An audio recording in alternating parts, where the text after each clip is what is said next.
Estelle Lefébure se confie sur la disparition de son amie Tatiana Patitz, la supermodèle des années 90 décédée d'un cancer, en début d'année 2023.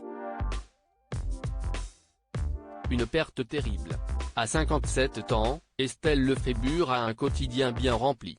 Interrogée dans les colonnes du magazine Elle, cette semaine celle que le grand public a connue sur les podiums des plus grandes marques de mode dans les années 90, scène réjouie d'ailleurs, j'ai la chance de faire partie de ce groupe de top modèles qui travaillent encore.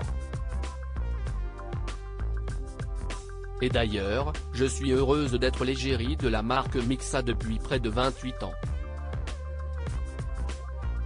Que ce soit Cindy Crawford, Helena Christensen ou Christy Turlington, on s'est toutes reconverties dans le domaine de la beauté, du bien-être, on s'implique dans des associations.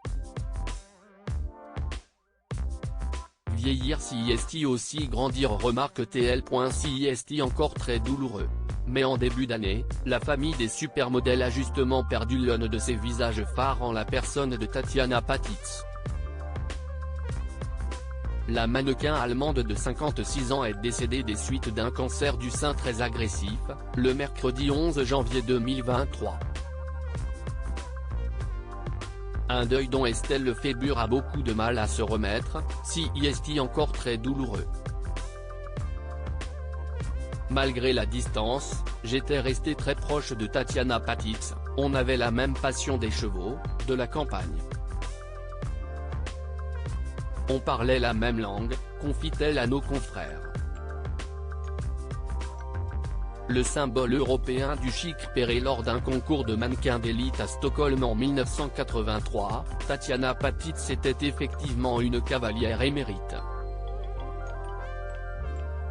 Mais elle a rapidement su conquérir le milieu de la mode et se faire un nom sur les podiums, tout comme ses consoeurs Naomi Campbell ou encore Carla Bruni. Lors de l'annonce de sa disparition, de nombreuses célébrités avaient pris la parole pour lui rendre hommage. C'était notamment le cas d'Anna Wintour, la fameuse directrice de la rédaction mondiale de Vogue. Tatiana a toujours été le symbole européen du chic, comme Romy Schneider et Monica Vitti. Elle était beaucoup moins visible que ses pairs, plus mystérieuse, plus adulte, plus inaccessible, et cela avait son propre attrait, avait-elle commenté.